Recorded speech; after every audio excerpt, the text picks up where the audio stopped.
Standard error of mean का मतलब क्या बताया था मैंने? इसका मतलब कि हम दो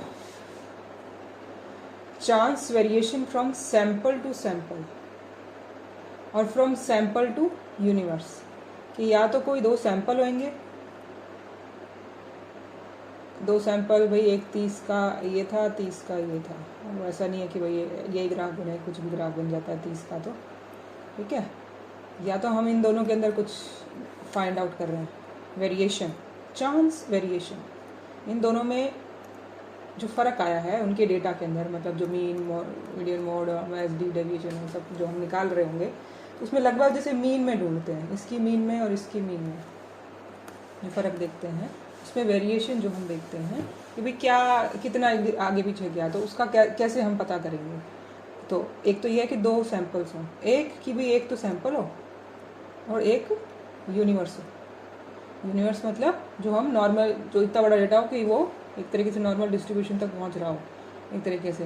तो मतलब ये कहने के लिए बोले थे कि नॉर्मल डिस्ट्रीब्यूशन तक पहुंचा, उसको यूनिवर्स बोलते हैं। यूनिवर्स का मतलब होता है कि भाई जो लार्जेस्ट डेटा हमने उसका कैलकुलेट किया होगा उस चीज़ का, और उससे जो हमारे पास आंसर आया होगा, मान लिया इसका जो मीन आया होगा, ठीक है, तो जो हमारे वाला मीन है एक तरीके से, तो इनमें जो हम कंपैरिजन करने वाले हैं, तो इसका जो नाम रख दिया जाता है वो ग्रैंड मीन रख दिया जाता है एक तरीके से, सीधा ही जो निकाला जाता है इसमें से फाइंड आउट करके कि वो एक तरीके से सच वाली बात होगी। हम इससे अपने वाली का कंपैरिजन करके देख रहे होंगे थोड़ा सा।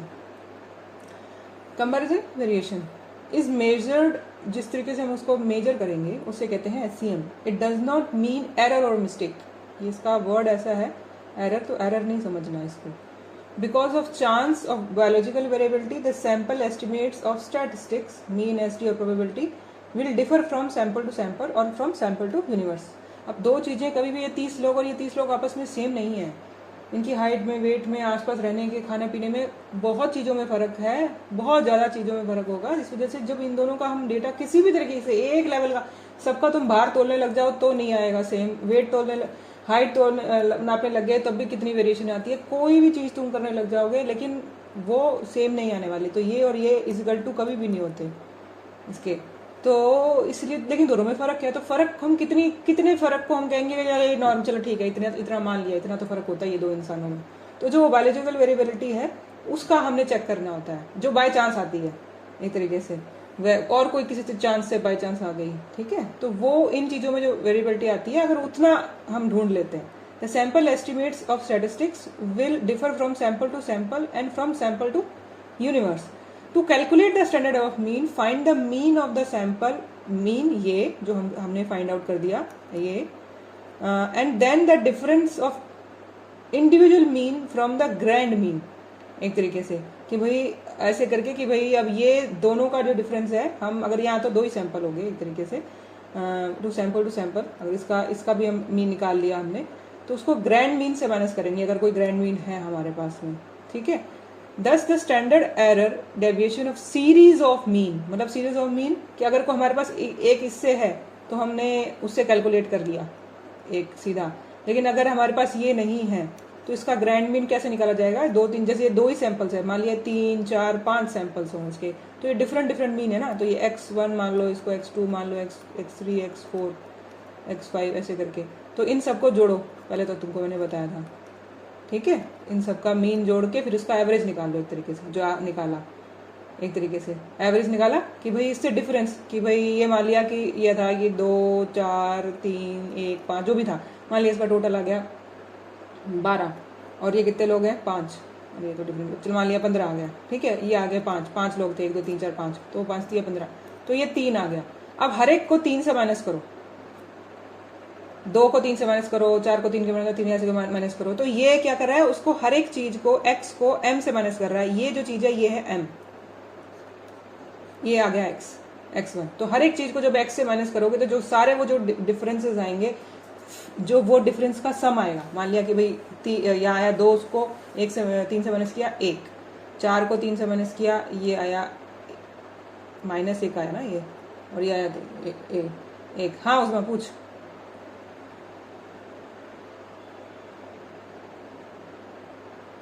अपने तो अपने नहीं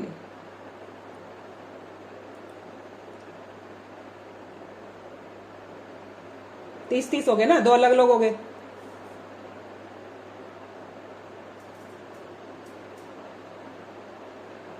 उसमें कहाँ करना है, स्टैंडर्ड ऑफ मीन निकालने की जरूरत ही क्या है। अगर हमारे पास 60 लोगों का डेटा है और अगर कोई बड़ा डेटा है तेरे पास कंपेयर करने के लिए, तुम्हारी स्टडी ये मांग रही है कि तुम उससे कंपेयर कर रहे हो तो तुम करोगे। तुम्हारी स्टडी ये मांग ही नहीं रही है तो तुमको एससीएम निकालने की जरूरत ही नहीं है। तुम क्या कर रहे हो, तुम एक प्री टेस्ट को पहले वाले डेटा 60 पेशेंट्स के पहले की रिपोर्ट को और बाद की रिपोर्ट को कंपेयर कर रहे हो। कर रहे हो ना, 2 हो गए ना, या तो 30 अलग लोग हो गए। मान लिया 60 लोग थे तो 60 लोगों का पहले का डेटा और 60 लोगों का बाद का डेटा। यही किया ना तुमने कि पहले का और बाद का, पहले मेडिसिन देने से पहले और मेडिसिन देने में।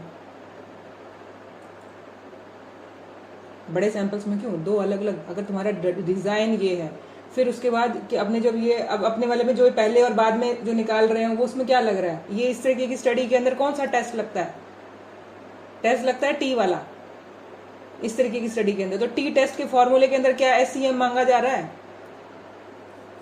ये हम आगे पढ़ेंगे। ठीक है, तो जहां पे ये एससीएम मांगा जा रहा है वहां करेंगे कि हमारे पास हमने किस तरीके की सेटिंग करी, उस किस तरीके की सेटिंग में कौन सा टेस्ट लग रहा है, उस टेस्ट के अंदर क्या फॉर्मूला है, उस फॉर्मूले के अंदर सामान पुट करने के लिए क्या सामान चाहिए, वो सामान के अंदर से ये एक सामान है। ठीक है, तो हर एक किसी का तो ये नहीं कि लगभग ये है कि प्री टेस्ट और प्रो टेस्ट ही कर रहे हो तो सारे लोग टी ही लगा रहे हो, तो टी में क्या लग रहा है, आगे बढ़े नहीं अभी तक उन्होंने। ठीक है, तो ये जो है मोस्टली जो जेड में होता है, जेड के अंदर जो लग रहा था, जेड लार्जर सैंपल है और भी आता है कोई फॉर्मूले, और जो टी को टी भी अलग अलग तरीके से लगता है, जैसे कि टी टेस्ट जो करेंगे। तो इसलिए ये निकालना कैसे होता है ये हम पहले समझ लेते हैं, क्योंकि फिर आगे हम टेस्ट शुरू कर देंगे तो उसमें ये लिखा होगा एससीएम बटे ये और ये डालो, बड़ा एससीएम निकाल के डालो उसके अंदर। ठीक है, तो एससीएम कहाँ से आया, तुम्हारे इससे आया, इससे आया, इससे आया, कैसे आया वो एससीएम, वो सिचुएशन में देखना पड़ेगा। अब इसके यूजेस आएंगे आगे मैं बताती हूँ कि कैसे यूज होएगा। ठीक है, तो पहले तो ये बता दिया इतना से। फिर आया practically it is not possible to take large number of samples. पहले तो ये समझ में आ गया ना कि भाई माइनस माइनस करके ये सारा जितना आया था इस माइनस का हम ये निकाल के और स्क्वायर करना है उस ये जो कि सिग्मा किया गया, अब बटे n-1। n-1 मतलब ये 5 लोग थे, n 5 - 1 4 बटे 4 करना पड़ेगा। तो ये जो आएगा वो होगा एससीएम। मान लिया इसको लिख ही लिया, चलो इसको। ठीक है, तो इसको हम ये करते हैं 2 4 3 1 और टोटल 15 करने के लिए कितना चाहिए, 2 4 4 5 6 7 8 9 10। ठीक है, 10 ये 5 रह गए, मान लिया 3 और ये 2 5 हो गया, ये सारा सामान है ना। तो 4 5 6 7 8 9 10 11 12 13 14 15, चलो ठीक है 15 बटे 5 आ गया। अब हमने निकाला 3, m था हमारा 3। ठीक है, तो m हमारा 3 है, तो ये कैसे निकलेगा, 2 से माइनस किया -1, 4 में से 3 गया 1 और 3 में 3 गया 0, ये आएगा 2, 3 में 3 गया 0 और ये आया -1, ऐसे करके। अब इसको फिर जोड़े तो क्या आएगा, 2 और 1 3 और ये -2, कितना बचेगा, इन दोनों को प्लस करने पे क्या बचता है इसमें, 1 -2 और +3, 1 बचा। ये 1 क्या आया, 1 का करना है ये वाला, ये सारा जोड़ दिया गया, मतलब इसको हमने सिग्मा किया। ये तो निकला था, ये जो चीज निकली थी वो थी x बार माइनस m, ये निकला था। फिर इसका हमने किया सिग्मा, ये जो है हमने किया सिग्मा, और सिग्मा का करना है स्क्वायर, और फिर इसका अपॉन करना है 4। तो इसी में अक्सर 1 का स्क्वायर 1/4 जो भी आएगा, इसको बोलते हैं 0.25 बोलते हैं क्या, ये आएगा हमारा SEM। ठीक है, ये एक ही है ना, सही ना मैथ्स मेरी। तो ये आएगा SEM 0.25। अब क्या इससे हमें को क्या फायदा होगा, जैसे ये तो हुआ कि भाई जब ये इतने सारे बहुत छोटे छोटे निकाल लिए हो तो इस तरीके से सैंपल निकलेगा जब हमारे पास बड़ा सामान नहीं है। अब ये कह रहा है कि भाई ऐसे तो बहुत मुश्किल है कैलकुलेट करना, ये मामला लार्ज सैंपल से इतना हो कि हम सबका इकट्ठा कर लें और कैलकुलेट करें, देयर इंडिविजुअलिटी कैलकुलेट करें, then mean of those means, अब ये रहा, ये एक तरीके से ये मीन है ना, ये सारे मीन है, इस mean of those means, this is the mean of those means, इसका भी मीन एक तरीके से हम 3 निकाल रहे हैं ना, 3 इसका सेंटर ऑलमोस्ट 3 एक तरीके से इसका मीन निकाल रहे हैं इस डेटा का, ठीक है। तो मीन ऑफ दोस मीन्स, इस सेंटेंसेस को मतलब समझाने, क्योंकि ये लैंग्वेज इसलिए पढ़ रही हूँ क्योंकि ये लैंग्वेज तुम्हें कंफ्यूज करेगी जब तुम लिखने बैठोगे। Then calculate the grand mean and lastly the standard error of mean, तो ग्रैंड मीन निकाल के, मतलब इसको जैसे मीन ऑफ मीन निकाला गया, mean of mean, grand mean, उसके बाद में ये निकाला गया SEM यहाँ पे। तो ये इस अबव फॉर्मूले से मुश्किल है, लेकिन किसी केस में अगर यूज करना पड़ेगा तो ऐसे भी करना पड़ेगा। तो हम क्या करते हैं, the best way to calculate the mean and the standard deviation of a large sample of a whole population, then SC of the mean is calculated from that formula, SEM standard deviation बटे n of the observation of that large sample, बहुत बड़ा sample, तब उसका निकालिए। अब ये जो था, ये कोई बड़ा बहुत बड़ा सैंपल है, तो इसका अगर SD पता हो और n पता हो तो हम SEM निकाल लेते हैं ऐसे करके। लेकिन ये एक तरीका, मतलब अगर बहुत बड़ा कोई लार्ज सैंपल साइज, अगर ये सारे ऐसे छोटे छोटे मल्टीपल सैंपल्स है तो उसको ऐसे निकालेंगे। तो the above equation shows SEM is directly proportional to SD, इससे ये पता चल रहा है। प्रोपोर्शनल मतलब जैसा जैसा SD होगा, मान लिया कि भाई इसका SD आता, अब ये किसी और नंबर, एक और था ना हमारे पास सैंपल, एक सेकंड, बहुत बड़ा था,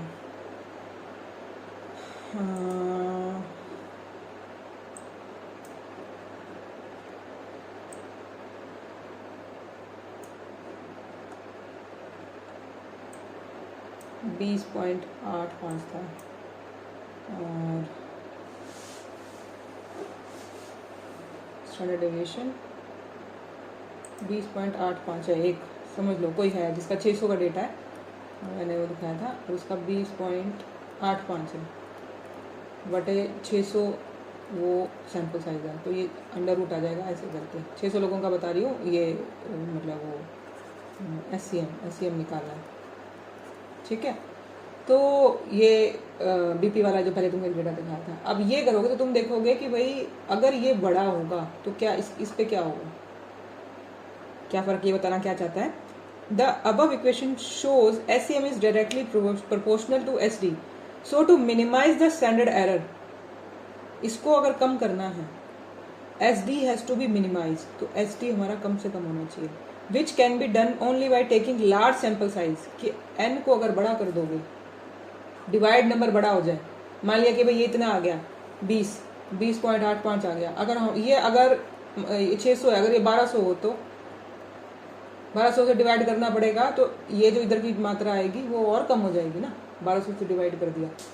तो इसका मतलब कि अगर हमें हमारे उसमें सैंपल्स में, हमारे डेटा में हमें एरर कम से कम चाहिए, तो मैथमेटिकली भी प्रूव हो रहा है कि हमारा सैंपल साइज बढ़ता जाएगा तो उसमें एरर के चांसेस कम होते जाएंगे। वैसे भी थ्योरेटिकली हमें कंसेप्ट वाइज पता है कि भाई हम जितने ज़्यादा लोगों से डेटा लेंगे उतनी हमारे, अब हमने कोई 50 पेशेंट देखे हैं और एक 500 पेशेंट देखे हैं और एक 5000 पेशेंट देखे हैं, तो हमारा एक्सपीरियंस ही बता देगा, हमने इतने लोगों से इकट्ठा किया है सामान, तो हमारे एरर के चांसेस वैसे भी कम होते हैं। हाँ, सही तरीके से किया हो, एरर के चांसेस बढ़ जाएंगे अगर तुमने तरीका ही गलत अपनाया था, तो तुमने भाई सवाल ही गलत पूछे, गलत तरीके से कैलकुलेट किया, वो बात अलग है।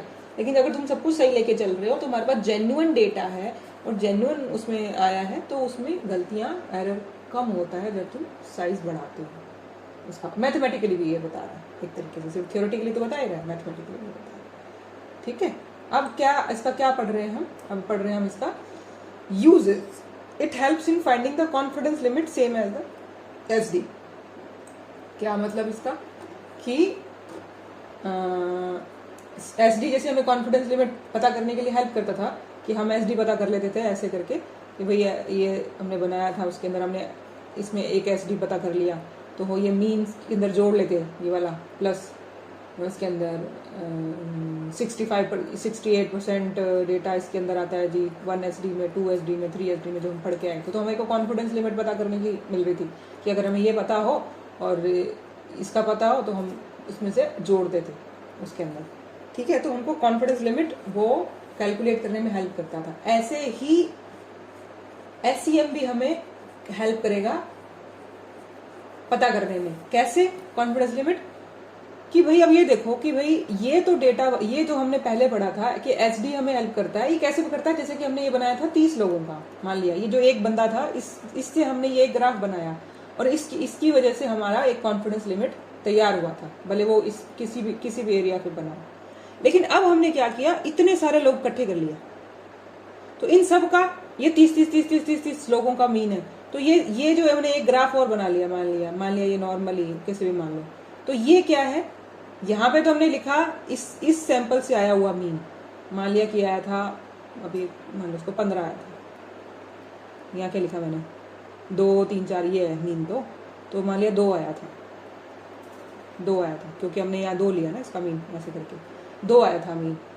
तो हमने देखा कि 2 के आगे इधर उधर प्लस माइनस जो भी हमने लगा के कॉन्फिडेंस लिमिट कैलकुलेट करी 2 की, तो वो हमने निकाली कॉन्फिडेंस लिमिट। अब हमने क्या किया है, इतने सारे लोगों का मीन लेके और फिर इस मीन का कुछ ग्रैंड मीन लेके ये वाला 3 निकाल लिया। तो हमने निकाला कि भाई ये 3 है, लेकिन ये मीन ऑफ मीन है, इस मीन से आई हुई कहानियां हैं, बहुत सारे मीन का 1 2 3 4 ये सारे, इससे कहानी यहां तक पहुंची। तो अब हम इससे जो कॉन्फिडेंस लिमिट तैयार करेंगे वो कितनी सही होगी, मतलब सही होने का मतलब कि भाई हमने ये जो कॉन्फिडेंस लिमिट तैयार करी वो सिर्फ ये बताती थी कि भाई 30 लोगों के साथ मैंने देखा और उन्होंने कोई रेंज निकाल के दी थी मेरे को, कोई किसी तरह की बीपी की रेंज, हाइट की रेंज, किसी तरीके से, और ज्यादातर लोगों का अगर आगे 30 और लोगों का डेटा इकट्ठा किया जाए तो अगली बार इसी के अंदर आंसर आएगा या यहाँ आंसर आएगा, मतलब जो इस रीजन में आंसर आए भले इस रीजन में आंसर आए, तो हम ये तो बताते हैं क्या आएगा। लेकिन सिर्फ 30 लोगों के डेटा से कि भाई अगले 30 के साथ जो कहानी होगी हम पहले बता रहे हैं। लेकिन जब हम इतने सारे लोगों के साथ करके देखते हैं उसके बाद हम एक रेंज तैयार करते हैं और कहते हैं कि अब जब तुम इसके आगे के 30 लोगों के साथ जो कहानी करोगे ना वो यहाँ आएगी या यहाँ आएगी, रीजन ऑफ एक्सेप्टेंस में आएगी या रिजेक्शन में आएगी, उसकी जब तुम बताओगे आंसर तो वो कितना सही निकलता है। तो यहाँ इस वजह से जो यहाँ कॉन्फिडेंस लिमिट कई लोगों के कई सैंपल्स के साथ इकट्ठी करके बनाई जाती है वो बेटर ऑप्शन होता है, जो कि हम SCM से तैयार करते हैं, इससे जो हमने SCM से तैयार करेंगे, ठीक है। और वो अब ये इतने सारे डेटा के साथ तैयार करो, भले ही इस वाले फॉर्मूला से तैयार करो इसके अंदर SCM से, कि भाई एक बड़ा लार्जर सैंपल साइज जो हमने ये लिया था 600 लोगों का, भले उसकी वजह से हमें ये करना पड़े, कैसे भी करना पड़े, इतने सारे लोगों से वाला पड़े, इससे करना पड़े, करने का तरीका यही कि भाई हमें ये करके मिलेगा तो हमें फायदा होगा उसका। तो इसने कहा it helps in finding the confidence limit same as the SD from grand mean M। इसका क्या लिखेंगे कि ग्रैंड मीन M, अब ये आया था, मान लिया 3 आया था, तो अभी इसके अंदर जैसे कुछ सर ने कोई और एग्जांपल ले रखा होगा, ये दे रखा है यहाँ पे, ठीक है। तो अगर हम इसमें लगा के देखें तो M हमारा था 3 प्लस माइनस 1.96 हमने कोई ले ली, क्यों? 2SD वाली 1SD वाली तो 68, 2SD वाली होती है 1.96 SEM ऐसे करके, तो 3 प्लस 1.96 SEM हमारा कितना निकला 0.25, ये से इंटू होगा 0.25 ऐसे करके, तो क्या निकला 1.96 इंटू 0.25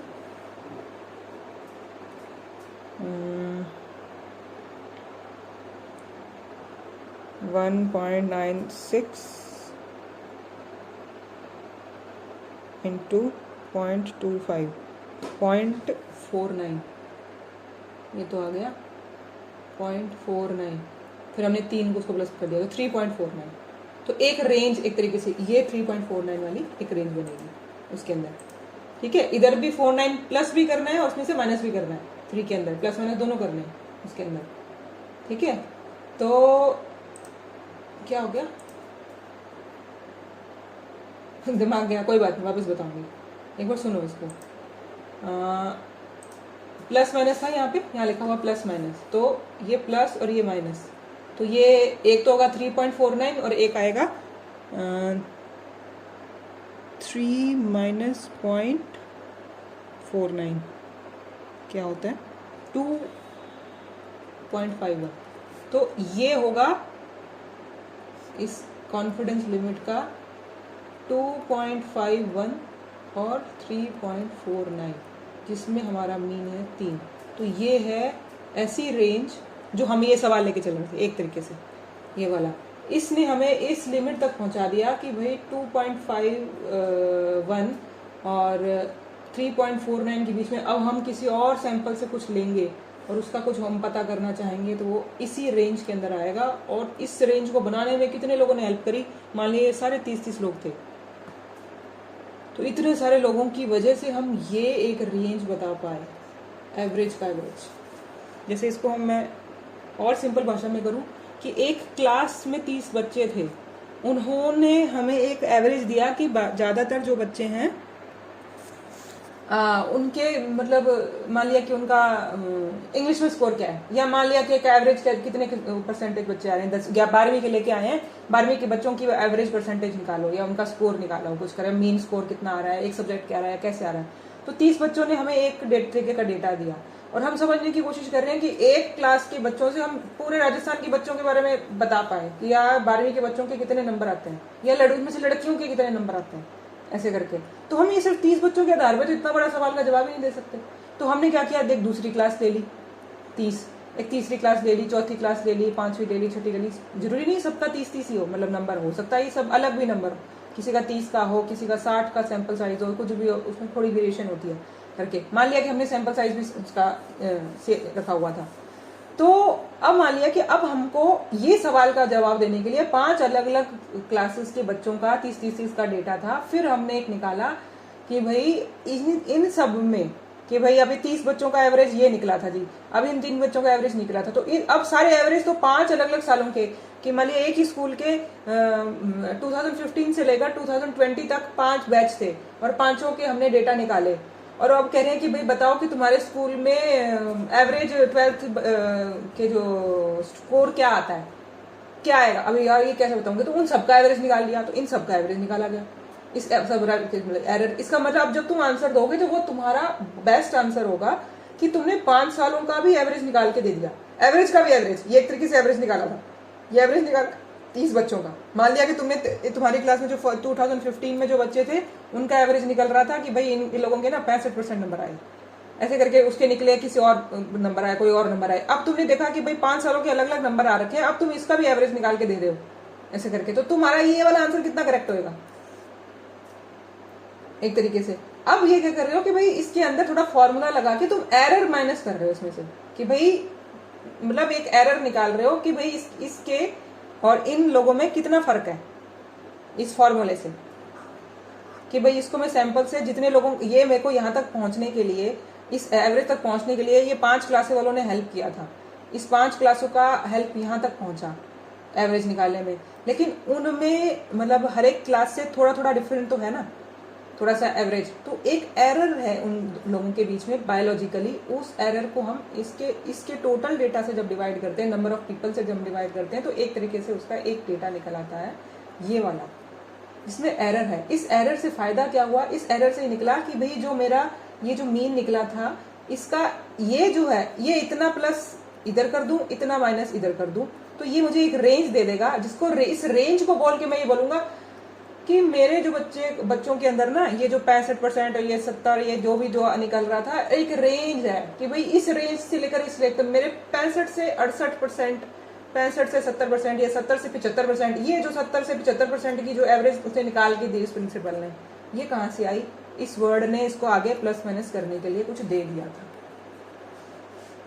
गलती ये जो निकली थी, ये इस वाला ये एरिया इधर वाला, ये थोड़ी गलती वाला, माफ करने वाला एरिया, ये गलती कितनी हो सकती है, ये गलती है स्टैंडर्ड में। तो यहाँ तक तो ये समझ में आता है इजी कि भाई ये तो सबका एवरेज तो निकाल दिया, एवरेज का एवरेज निकाल दिया, हम रोज करते हैं ये। तो 5 सालों के साथ तुम्हारे में क्या हुआ, हर एक बैच में इंडिविजुअल क्या हुआ, 5 को एक साथ निकाल दिया। अब इसके बाद में ये एरर है उसके आगे का, कि एरर है थोड़ा सा कि भाई ये थोड़ा बहुत इधर उधर हो जाता है, ये तो जो थोड़ा बहुत इधर उधर है वो ये है, बस सिंपल सी लैंग्वेज। आप समझ आया कि नहीं आया?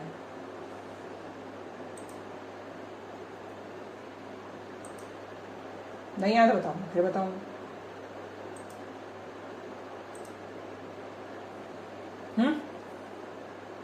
हाँ ना बोल दो, मैं फिर बता दूंगी किसी और एंगल से। कुछ तो बोलो, ऐसे चुप मत रहो।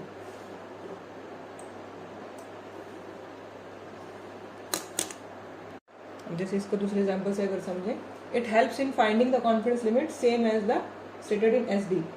इसे फ्रॉम ग्रैंड मीन जो भी निकला हमारा, इसके अंदर अगर हम इतना दें तो 95% कॉन्फिडेंस, अच्छा ये जो इसकी वैल्यू को बोलते थे 95% ऑफ जो पावर जो हम ले रहे होते थे कि हमारे 90% जो कॉन्फिडेंस है उसको हम इस टर्म में जेड की टर्म में ये बोलते हैं ऐसे करके। तो 95% कॉन्फिडेंस ये होता है, इसकी वैल्यू जेड की वैल्यू उसके साथ इंटू करते हैं। तो population in confidence and 5% population line in the significance level, जो आसपास कि भाई यहाँ तो 95% एरिया है, इस 95% एरिया का ये जो पॉइंट होता है, इस पॉइंट को हमने ये बोला होता है 1.96 जेड की वैल्यू होती है ये, इससे हम करते हैं। तो ये हम कहते हैं कि 5% तो इधर बचेगा और 95% ये मामला इधर आएगा। लेकिन इधर आने के लिए जो रेंज चाहिए ये समान भी तो चाहिए, हमें पता हो ना कि कहाँ से कि 95% की रेंज क्या है इसके अंदर। तो ये जो रेंज पता करने के लिए हम ये कॉन्फिडेंस लिमिट पता करने के लिए ये करते हैं। इसके लिए हमें अभी बोला कि मीन है प्लस माइनस ये हम ये देना चाहते हैं इस पॉइंट तक 1.96 अपॉन इंटू एससीएम जो जिसे हम जो निकला इसने फॉर्मूला लिख दिया यहाँ पे, तो उससे हम ये करेंगे तो ये हमको रेंज मिल जाएगी। एग्जांपल जैसे बीपी बोला इसने 225 मेल्स का है और मीन बीपी क्या आया इसका 126, तो नंबर ऑफ ये हो गया n, ये हो गया और मीन हो गया m, और इसने बोला कि एसडी इतना है इसका। Let us find out 95% confidence limit क्या है इसके अंदर। तो क्या 95% कॉन्फिडेंस लिमिट क्या होगी इसके अंदर बीपी के अंदर। तो क्या करना है, ये सारी वैल्यू पुट करी, एसडी यहाँ पुट कर दिया, 225 यहाँ पुट कर दिया, 0.94 यहाँ पुट कर दिया। अब 0.94 इस एससीएम की जगह लिखेंगे। यहाँ आएगा बीपी कितना था, मीन ये था 126। हमको 95% श्योर होना है तो उसको हम लिखते हैं ऐसे, इससे जेड वैल्यू उसकी 95% श्योरिटी के लिए हमको इससे इंटू करना। अब क्या आया, इससे ये एरर इतना निकाल दिया जाएगा, तो ये आंसर आया और ये आंसर आया इसका माइनस का, प्लस करना या माइनस करना। तो 124 ये जो आंसर आया इसने हमें रेज दी कि 124 से 126 जो 127 लेकर हमारे 95% केसेस इसके अंदर आएंगे। इस वैल्यू ने हमें पावर दे दी। अगर हम ये 95% श्योर नहीं होते, हम 99% श्योर होना चाहते हैं, तो 99% के लिए आई थिंक इसकी वैल्यू होती है 2 पॉइंट समथिंग 2.2 या उससे इंटू करेंगे बस, ये जो श्योरिटी पैदा करने के लिए। अब समझ में आया कि इसने रेंज कैसे दी। अब ये जो रेंज होती है इसे हम कहते हैं कॉन्फिडेंस लिमिट हमारी, कि हमने क्या कॉन्फिडेंस लिमिट उसको दी कि ये जो range confidence limit of population mean by 95% surety की मामला इसमें आएगा। ये समझ आया।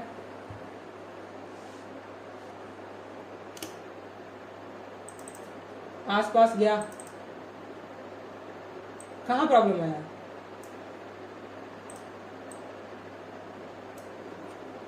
आएगा, मुझे भी आया था, लेकिन तुमको कहाँ प्रॉब्लम आया, इसलिए मैं पूछ रही हूँ क्या चीज इधर उधर चलेगी। या यही समझ नहीं आ रहा कि समझ क्या नहीं आ रहा।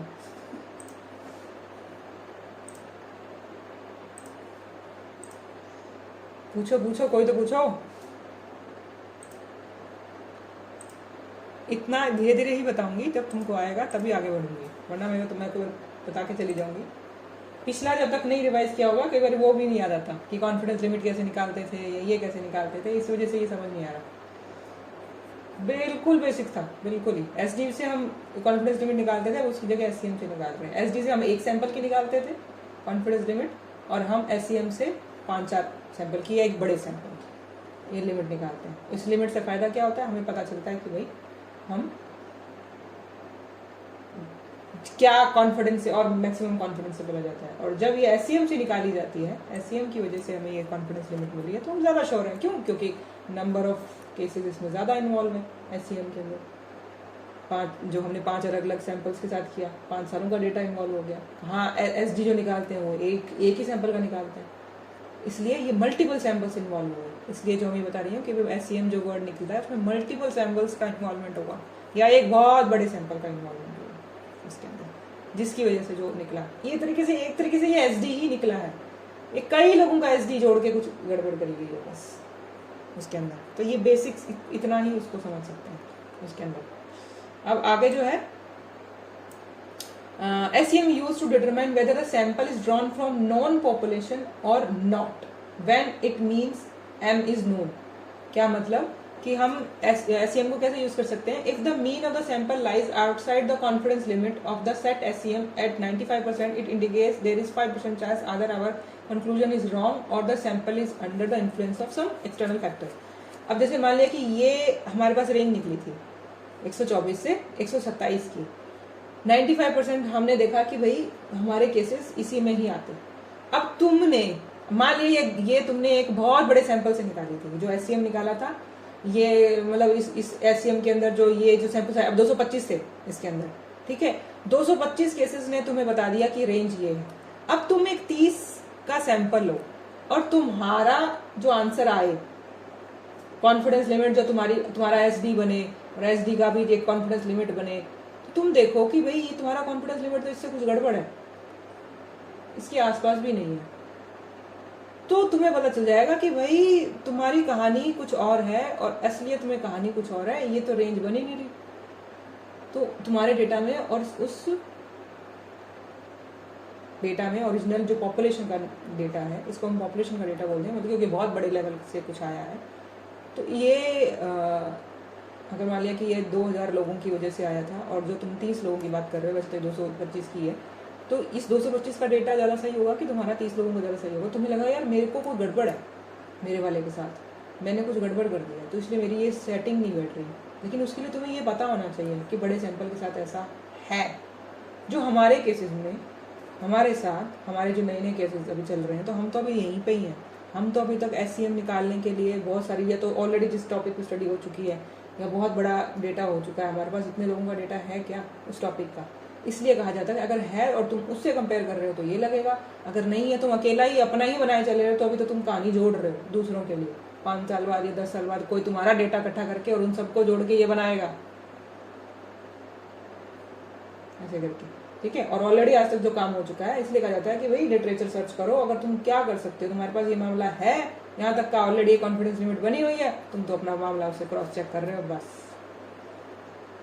ठीक है। तो ये हेल्प करता है पता करने के लिए कि भाई कि तुम्हारा जो आंसर आया था वो सही चल रहा है कि नहीं चल रहा, मतलब सही चल रहा है मतलब तुम्हारा पॉपुलेशन सेम है कि नहीं, तुम एक ही तरीके की पॉपुलेशन से में काम कर रहे हो, तो तुम्हारा भी रेंज, भले तुम 30 सैंपल से कर रहे हो, तुम्हारी रेंज लगभग सेम ही आएगी। लेकिन अगर तुमने पॉपुलेशन ही बदल दी, बाई चांस तुम लोगों ने गलत ही कुछ गड़बड़ कर दी और पॉपुलेशन ही अलग हो गई है, अलग ही तरीके के लोगों केसेस के साथ तुम खेल रहे थे, तुमने डेटा इकट्ठा किया, तो तुम्हारी रेंज में फर्क आएगा, तो पता चलेगा ये पॉपुलेशन अलग थी और तुम्हारी वाली अलग है, तो तुम दोनों आपस में कंपेयर ही नहीं कर सकते। और तुम इस पॉपुलेशन, इससे जो आंसर आएगा वो इस बड़ी पॉपुलेशन के बारे में कह ही नहीं सकते कि इनके साथ ये होने वाला। इससे तुमने निकाल दी हाइट कुछ और यहाँ से हाइट कुछ और निकली हुई है, ये बीपी निकला हुआ है ना, सिस्टोलिक बीपी निकला हुआ है, तुमने यहाँ बीपी की रेंज कुछ और निकाल दी, तुम कहोगे भाई यहाँ तुम्हारा यहाँ निकल गया 1, ये तो था 124 से 127 और तुमने मार दिया 132 से 136 निकाल दिया, तुम कहोगे भाई ये तो इतना गड़बड़ है। हम तो ये दोनों एक जैसे लोगों की बात हो रही है, ये पता चले कि भाई ये तो बीपी का रेंज निकाला हमने केरला में, ये निकाला हमने पंजाब में, इसका मतलब ये तो पॉपुलेशन ही अलग है, मतलब कुछ सिग्निफिकेंस अलग होगा, सिर्फ ज्योग्राफिकली अलग है या खाना पीना अलग है, कुछ तो गड़बड़ है उन लोगों में, आपस में कोई मैच नहीं बन रहा उनका, ऐसे करके। तो ये बताता है, ठीक है। एक दूसरी चीज फाइंड करने में क्या करता है, to find the difference between two means, दो अलग अलग अगर मीन हम निकालते हैं, तो जैसे कि बोला कि to find the SCM of difference between two means to known whether if the observe different mean of the mean of two samples is real और statically different and is apparent in significant due to chance. जैसे ऐसे मतलब जैसे कि अब मैंने निकाला ये बहुत सारे लोगों का एससीएम और ऐसे ही कोई और बहुत सारे लोगों का एससीएम निकाला गया अलग से, अब ये और इसके अंदर कंपेयर किया जा सकता है ये, और जो ऐसे कंपेयर किया जाता है उससे बोलते हैं standard error of difference, standard error of, इसका भी नेक्स्ट लेवल। इसको पाने में हमने कितने लोग इन्वॉल्व थे, 5 अलग तरीके के सैंपल, 225 लोग इधर के, मान लिया ये भी 5 अलग तरीके के सैंपल और ये 225 लोग। अब इन दोनों का कमाल, किसी वजह से हम इन दोनों को इकट्ठा नहीं कर सकते, ये वाला और ये वाला हम 225 इधर का जोड़ दें, इधर का भी सामान जोड़ दें, दोनों को जोड़ ही दें एक तरीके से, और कुछ ऐसा करें, नहीं, ऐसा नहीं हो सकता कि इन लोगों का मीन और इन लोगों का मीन इकट्ठा जोड़ के हम इकट्ठा ही कुछ काम कर दें, मे भी कोई अलग फॉर्मूला होता तो पता नहीं। लेकिन अगर ऐसे तुम्हारे पास कुछ है कि भाई ये अलग या पता है तुम्हें और ये अलग पता है, तो इन दोनों में तो तुम डिफरेंस निकालने की कोशिश करोगे, वो डिफरेंस है standard of difference. SCD between two means is the square root of the sum of the square of the standard, ये बस उसी का एक फॉर्म है एक तरीके से।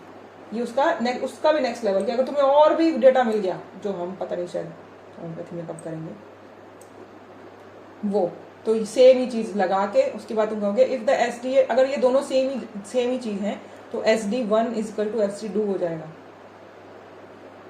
कि अगर ये दोनों का सेम ही आंसर है, ये जो चीज मैंने बताई थी कि भाई अगर ये SEM यहाँ पे है, ये वाला और ये वाला ऐसे करके कोई बहुत बड़ा निकला तो डिफरेंस जो निकालोगे वो लगभग सेम आना चाहिए, दो अलग अलग पॉपुलेशन का बिल्कुल सेम हो जाएगा।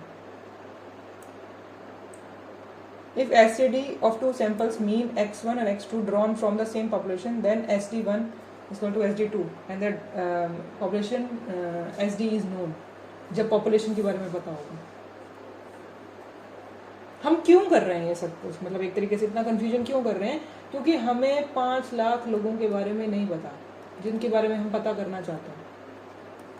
हम क्या कर रहे हैं कि छोटे छोटे 30 लोगों के बारे में पता करके ऐसे करके, और 30 लोगों के बारे में कोई यहाँ पता करा बैठा, तो इन सबका जोड़ के किसी बंदे ने कहा कि भाई ये तो चलो ठीक है, 200 बंदों के बारे में पता चल गया। उसने कहीं और कुछ पता किया, कुछ और लोगों ने अलग, तो पता चला कि यहाँ 400 लोगों के बारे में ये पता चल चुका है। तीसरी जगह कहीं और पता किया गया, पता लगा कि ऐसे बहुत छोटे छोटे से काम हुए, या किसी ने एक बड़ा ही काम कर दिया, 1000 लोगों के बारे में पता चल गया।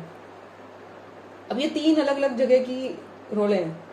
एक तरीका तो है कि इसको सबको डाटा को इन 300 400 1000 को इकट्ठा ही जोड़ दिया जाए, लेकिन ये तरीका गलत है।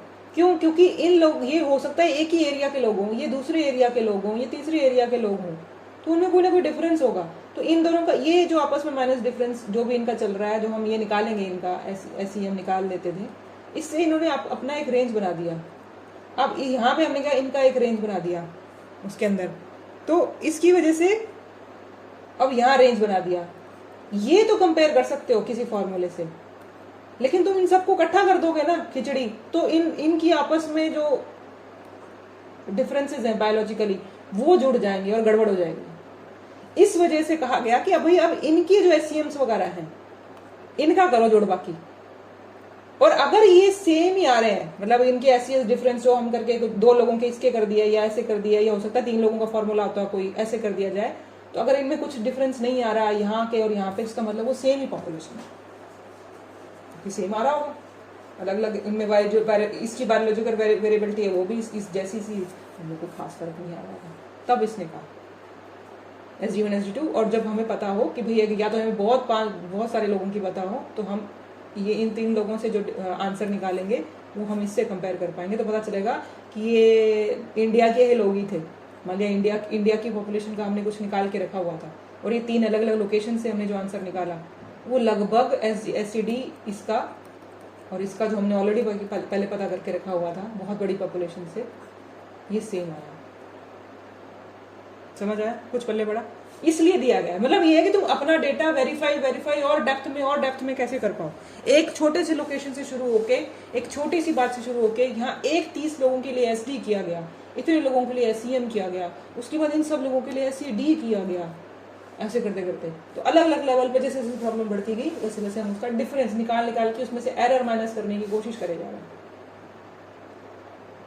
ठीक है, तो एक छोटे लेवल पे SD निकाला, छोटे लेवल के 200 कर दिया तो उसका SEM निकाला, ऐसे बहुत 3-4 जगह की SEM निकाल के SD निकाल दिया।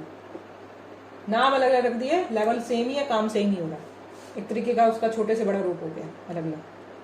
ठीक है, अब क्या किया जा रहा है, नेक्स्ट है application of standard error of difference. क्या आता है, SED between 2 means can be shown as the estimation of, जैसे कि हम 2 ड्रग्स में हम निकालना चाहते हैं, और difference between the action of drugs and the placebo. तो 2 ड्रग्स, हम तो एक ही ले रहे हैं ना, 60 लोग लिए, उसमें पहले के और अलग बाद के, एक ही ड्रग ने, लेकिन ये क्या कर रहा है कि 2 ड्रग्स लो अलग अलग, या एक ड्रग और एक प्लेसिबो लो, तो इसको 2 पार्ट्स में डिवाइड किया गया, वहां चलने वाला है हमारा काम एप्लीकेशन। ठीक है, to calculate the difference we must apply some statical test depending upon the size of the sample. अब हमने ये 30 लोग लिए या 60 लोग लिए, या कितना बड़ा सैंपल है, जैसा सा ये सैंपल साइज होता है उसके अकॉर्डिंग हम Z लेंगे या T लेंगे, ये पता करने के लिए।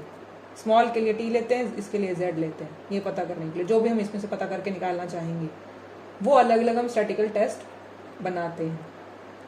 ठीक है, तो उससे हमें को जो आंसर चाहिए उससे हम आंसर आगे बढ़ते रहते हैं ऐसे करके। तो हमने क्या निकाला, 30 लोगों का एक इंडिविजुअल सैंपल का क्वेश्चन निकाला है इसके अंदर। अब कौन सा टेस्ट लगाएंगे यहाँ पे, 60 लोग हैं, बड़ा सैंपल साइज है, Z लगेगा ऐसे करके, ठीक है। इस Z से हम आगे SEM और ये जो कैलकुलेट करने की कोशिश करेंगे अगर हमारे पास आगे का डेटा है। और फिर एक दूसरी क्या चीज़ होती है इसके अंदर कि SEM is use to calculate the size of sample. अगर हमारे पास ये है SEM निकल गया इतने लोगों से, तो हम अपना जो आगे का हम चाहते हैं कि हम 30 लोगों पे और काम करके और देखें, और एक हमारी जो लिमिट आ रही है इस वाली लिमिट से कंपेयर करके देखें। तो ये एक फॉर्मूला दिया गया है कि तुम जो 30 लोगों पे काम कर रहे हो वो शायद 30 लोगों से तुम्हारा एरर फिर से आ जाएगा। तो ये एक फॉर्मूला देता है, वो है फॉर्मूला ये SEM is used to calculate the size of the sample in order to have desired confidence limit if the SD of the population is known। एक सेकेंड,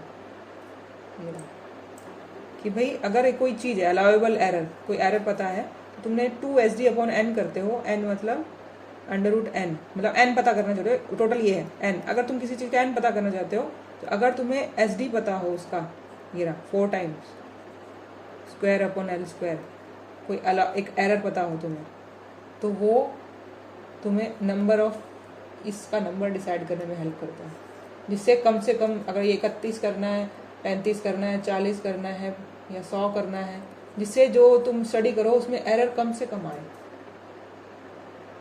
तो ये जो L है इसे बोलते हैं अलाउेबल एरर।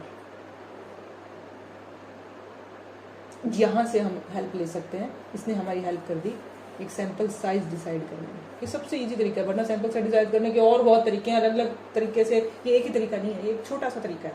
जहाँ पे ये है, जहाँ पे ये है ही नहीं वहाँ क्या कर लोगे, ठीक है। तो एक ऑप्शन से अगर यहाँ ऐसा कुछ मिला हुआ तो इसने थोड़ी सी हेल्प कर दी हमारी उसके अंदर, ठीक है। तो मतलब और अगर ये यहाँ नहीं है, किसी और तरीके से सैंपल साइज कैलकुलेट करें, हमारे पास जो सामान ऑलरेडी है 5-4 चीज़ें, क्या उससे कोई फॉर्मूला है क्या सैंपल साइज कैलकुलेट करने का, जो तुम्हें बहुत ज़्यादा डेप्थ में नहीं बताया मैंने, ठीक है। तो ये अभी तक इतना ही पढ़ो, इतना ही समझो, स्टैंडर्ड एरर ऑफ मीन।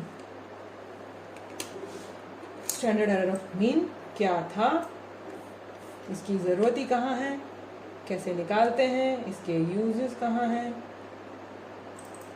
ठीक है। इसके यूजेस, एक ये यूज़ SD लिमिट फाइंड करने में आता है, हमें पॉपुलेशन के बारे में और सैंपल में आपस में कोई एक दूसरे से दूर दार तो नहीं उठा लिए हमने, और फिर जब 2-3 उठा लेते हैं तो पता चलता है कि भाई उनमें कितना डिफरेंस है, उससे हमें हेल्प मिलेगी कि मामला हम पॉपुलेशन के अंदर ही लिए बैठे थे कि नहीं। ये तो और भी श्योरिटी, सेकंड लेवल की श्योरिटी है, ये फर्स्ट लेवल की श्योरिटी है, एक सैंपल की ऐसे करके, एक फर्स्ट लेवल की। ये तुमने बहुत बड़े सैंपल्स की आपस में कर ली तो और नेक्स्ट लेवल श्योरिटी है। फिर तुम पता कहाँ करना है, ये 2 तरीके हैं, इसको कहाँ कहाँ अप्लाई करते हैं, टेस्ट लगा के को पता करते हैं, और एक सैंपल साइज कैलकुलेट करते हैं। 4 ही चीज़ें, और भी बहुत होती है, बस बेसिक सी 4 समझने के लिए कि कहाँ कहाँ यूज़ हो सकता है स्टैंडर्ड एरर ऑफ मीन, जो हमने स्टैंडर्ड डेविएशन के बारे में सुना था। कैलकुलेट तो सिंपल ही 2-3 फॉर्मूले, कैलकुलेट कैसे करते हैं, इसका कैलकुलेट करने का कैसा सा सामान है, ये तो एक ही सिंपल फॉर्मूला उसके अंदर। उसके बाद इसकी एप्लीकेशन है, वो है इसकी और एप्लीकेशन बहुत बढ़िया वाली होती है, ठीक है। चलो, किसी को क्वेश्चन है तो पूछो, वरना गुड नाइट।